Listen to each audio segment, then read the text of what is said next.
मोर मोरनी की कहानी का दूसरा भाग लेके हम हाजिर हुए हैं। पिछले वीडियो में कई लोगों ने कमेंट किया है कि मोर मोरनी की कहानी अधूरी है। जी हां, बिल्कुल अधूरी थी। कई लोगों ने यह भी कमेंट किया है कि इस कहानी में मोर मोरनी का कोई रोल ही नहीं है और राजा रानी की कहानी सुना दी। प्रिय दर्शकों, आपकी जानकारी के लिए हम बता दें कि यह कहानी दो भागों में बांटी गई है।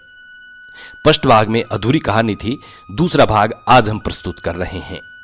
इस वीडियो को पूरा देखें, इसमें आपको संपूर्ण जानकारी हासिल होगी और यह कहानी बहुत ही ज्ञानवर्धक है।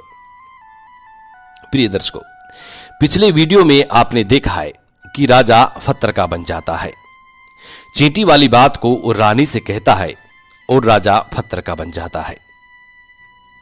अब कहानी आगे स्टार्ट होती है यहां से। इससे पहले जो लोग हमसे नए जुड़े हैं वो हमारे चैनल को सब्सक्राइब करें, अच्छे कमेंट करें और बेल आइकन ऑन करना ना भूलें, ताकि हर आने वाले वीडियो का नोटिफिकेशन सबसे पहले आपको मिले और आप उसका फायदा उठा सके। प्रिय दर्शकों, राजा फत्तर का बन जाता है। उधर रानी सर पकड़ के रोती है, छाती पीटती है और सर पकड़ के रोती है, विलाप करती है, हर किसी जीव जंतु से सहायता की गुहार करती है, हर किसी से सहायता की गुहार करती है। इस सब कहानी को मोर और मोरनी बखूबी देख रहे थे, अपनी खुली आंखों से देख रहे थे। जब रानी का विलाप देख करके और मोर मोरनी को दया आ जाती है, मोर मोरनी से कहता है कि प्रिय, ये होती है त्रियाहट। आपने भी इसी तरीके से त्रिया हट करके और जंगल में बड़े सुकून से रह रहे थे, वहां से आपकी हट की वजह से हम यहां चले आए। प्रिय दर्शकों, मोरनी कहती है कि प्रिय, ये रानी बड़ी दुखी हो रही है, हमें इनकी सहायता करनी चाहिए।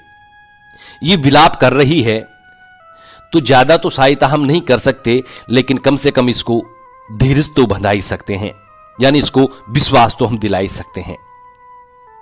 प्रिय दर्शकों, यही सोचकर मोर मोरनी उस रानी के पास जाती हैं। मोर मोरनी उस रानी के पास जाते हैं और जाकर के रानी से कहते हैं कि रानी साहिबा, जो हुआ सो गलत हुआ, लेकिन आप थोड़ा धैर्य रखिए, अपने आप को संभालिए। आपके पीछे आपका पूरा राज्य है, राजा तो आपका फत्तर का हो चुका है, अब राज्य का कारोबार आपको ही संभालना है। रानी मोर की इतनी बात सुनने के बाद मोर और मोरनी से कहती है कि भाई मोर मोरनी, मैं अपने आप को किस तरीके से संभालूं, क्योंकि मेरा संसार ही उजड़ गया है, मेरा पति परमेश्वर फत्तर का हो गया है, अब मैं क्या करूं। प्रिय दर्शकों, रानी इतनी बात कहती है, उधर मोरनी के मुख से यह निकल जाता है कि राजा फत्तर का कैसे हो गए। मोरनी कहती है कि राजा फत्तर का कैसे हो गए, ये तो इंसान थे, अच्छे भले थे, लेकिन फत्तर कैसे बन गए। प्रिय दर्शकों, रानी वही जो राजा ने चींटी वाली बात रानी को सुनाई थी, वही बात रानी मोर मोरनी को सुनाने लग जाती है। प्रिय दर्शकों, जब रानी वही चींटी वाली बात जो राजा ने रानी को सुनाई थी, वही बात मोर मोरनी को सुनाने लग जाती है और रानी भी धीरे धीरे फत्तर की बन जाती है। प्रिय दर्शकों, जब राजा फत्तर का हो जाता है, रानी फत्तर की हो जाती है, दोनों राजा रानी फत्तर के हो जाते हैं। उधर मोर मोरनी को यह चिंता सताने लगती है, उधर मोर मोरनी बड़े चिंतित हो जाते हैं। मोर मोरनी को यह चिंता सताने लगती है कि यह संकट हम पर भी आ सकता है, क्योंकि राजा भी उस चींटी वाली बात से फत्तर का हो चुका है और रानी भी उसी चींटी वाली बात से फत्तर की हो चुकी है। मोर मोरनी से कहता है, यह संकट हमारे ऊपर भी मंडरा रहा है और तुम स्त्रियों की जुबान पर कभी कोई बात रुकती नहीं है। मोरनी कहती है कि पियाजी, यहां से दूर चले क्या। मोर मोरनी से कहता है कि दूर चलने से क्या फायदा है, कि बेवकूफ, दूर चलने से क्या फायदा है। यह संकट तो धरती के किसी भी कोने में हमारा पीछा नहीं छोड़ेगा। और ये हमेशा हमारे ऊपर मंडराते रहेगा। यदि जाने अनजाने में हमारे मुख से ये बात निकल गई तो हम भी पत्थर के हो जाएंगे। इसी बात को लेकर मोर मोरनी बड़े दुखी हो जाते हैं, बड़े चिंतित हो जाते हैं। रात दिन उनको ये दुख खाया जाता है। इस दुख को लेकर के नहीं भोजन ग्रहण करते, नहीं सुख से सो पाते हैं। बस रात दिन उनको यही टेंशन रहती, यही दुख सताता रहता कि कभी हमारे मुख से ये बात निकल ना जाए। यदि निकल गई तो दोनों पति पत्नी पत्थर के बन जाएंगे। प्रिय दर्शकों, इसी बात को लेकर के मोर ने एक विचार लगाया, यदि मैं सारी चींटियों को नष्ट कर दूं तो ये सब खत्म हो सकता है, क्योंकि ये सब किया धरा चींटी का है। मोर मोरनी से कहता है कि प्रिय, यदि हम सृष्टि से सभी चींटियों को समाप्त कर दें तो ये संकट समाप्त हो जाएगा। मोर मोरनी तैयार हो जाते हैं और चींटियों को मार मार के खाना शुरू कर देते हैं। ढूंढ ढूंढ करके चींटियों को मारना शुरू कर देते हैं। सभी चींटी डर के मारे मोर मोरनी का इतना आतंक हो गया था कि सभी चींटी डर के मारे धरतियों में बिल बनाने लग गई, धरती के अंदर बिल खोदने लग गई और बिल खोद के धरती के अंदर जाके बैठ गई। प्रिय दर्शकों, मोर मोरनी ऐसी निगरानी रखते कि जहां भी चींटी नजर आए तुरंत दबोच ले और तुरंत खा जाए। प्रिय दर्शकों, कोई भी चींटी मोर मोरनी के इस डर से बाहर नहीं आती। सभी चींटियों ने जमीन के अंदर अपना घर बनाना शुरू कर दिया। जमीन के अंदर बिल बनाती और बिल के अंदर जाके बैठ जाती। काफी समय निकलने के बाद चींटियों को भारी भूख सताने लगी। अब चींटियों को बिल के अंदर भोजन कहां से मिले, क्योंकि बिल में कोई भोजन नहीं होता। भोजन जो मिलता है बाहर मिलता है। अब चींटियां भोजन लेने के लिए बाहर आती। जैसे चींटी भोजन लेने के लिए जमीन के ऊपर आती, मोर उसे तुरंत दबोच लेता, उसको जान से मार देता। प्रिय दर्शकों, एक चींटी और एक चींटा बिल के अंदर भूख से तड़पते हुए श्री हरि विष्णु की भक्ति करने लगे। श्री हरि विष्णु की जोरदार भक्ति करने लगे। भक्ति करते करते उनको यह मालूम नहीं था कि वो कहां है कहां नहीं है। घनघोर तपस्या में लीन हो गए। अंत में जाकर के श्री हरि विष्णु उनको दर्शन देते हैं और कहते हैं, चींटी चींटा जो मांगना हो सो मांग लीजिए, हम तुम्हारी भक्ति से प्रसन्न हैं। क्योंकि उन्होंने निराधार भक्ति की थी, नहीं कोई जल ग्रहण किया, नहीं कोई अन्न।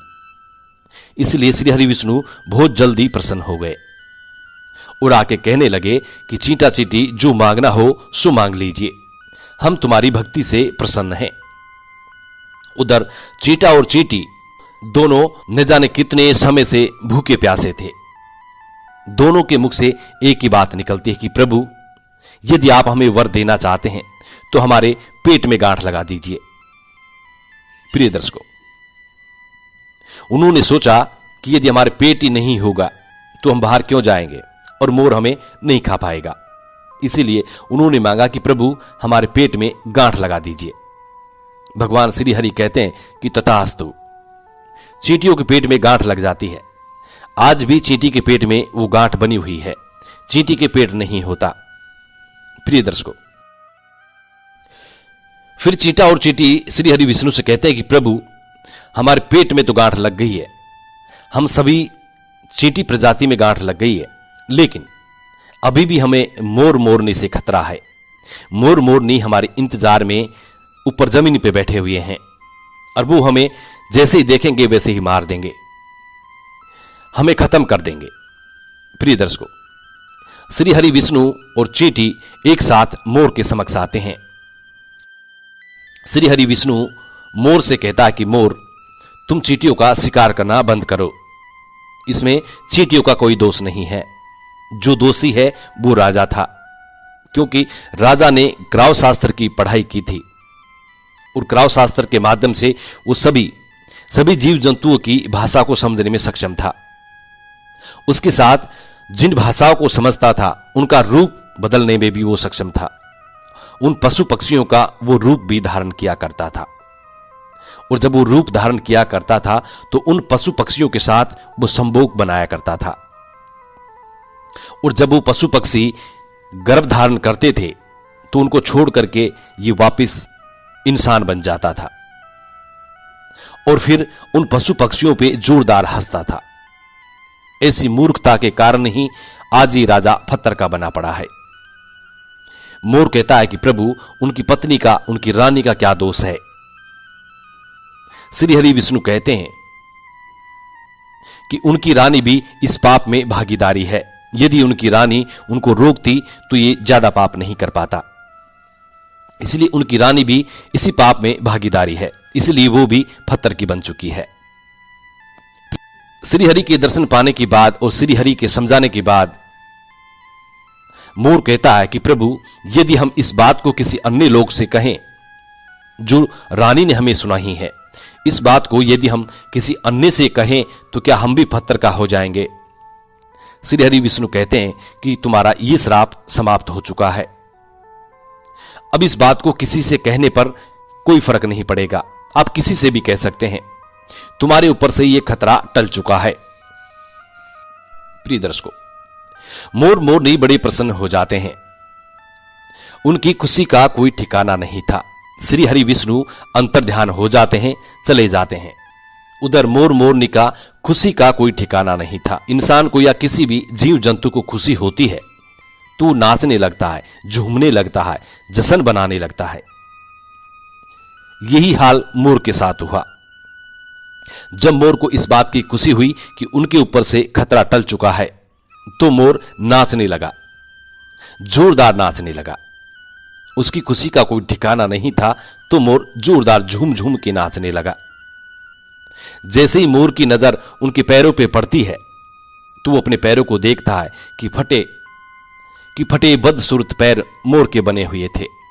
मोर अपने पैरों को देख करके रोने लगता है, सोचने लगता है कि पहले मेरे पैर इतने सुंदर थे, लेकिन आज मेरे पैर इतने फटे और इतने गंदे कैसे हैं? मेरा पूरा बदन सुंदर है, लेकिन मेरे पैर इतने गंदे फटे फटे कैसे हैं? प्रिय दर्शकों, मोर के ये पैर होने की वजह है चींटी खाना, क्योंकि मोर ने चींटियां खाई थी। चींटियों को मार मार के शिकार करके, बहुत सारी चींटियों का शिकार करके और मोर ने खाया था, मोरनी ने भी खाया था, इसलिए उनके पांव फट गए। आज भी यदि कोई इंसान चींटी खाता है तो उसके बदन में छोटे छोटे फफूले हो जाते हैं, छोटे छोटे दाने बन जाते हैं। यदि आप ज्यादा मात्रा में चींटियां खाओगे तो आपका बदन फटने लगेगा। सांप कैंचली क्यों उतारता है? सांप चींटियां खाता है, इसलिए सांप के बदन की जो चमड़ी होती है वो निकल जाती है, फट करके निकल जाती है, अलग हो जाती है। इसी तरीके से मोर के पैर फट चुके थे, बदसूरत हो गए थे। मोर अपने पांव को देखकर जोर जोर से रोने लगा, नाचता गया और रोने लगा। मोरनी मोर को धीरज बंधाती है और कहती है कि जो हुआ सो हुआ, रोने से कोई फायदा नहीं है। मोरनी मोर के आंसुओं को, जब मोर रोता और नाचता तो उसकी आंखों से जोरदार आंसुओं की धारा बहती, आंसू टपकते।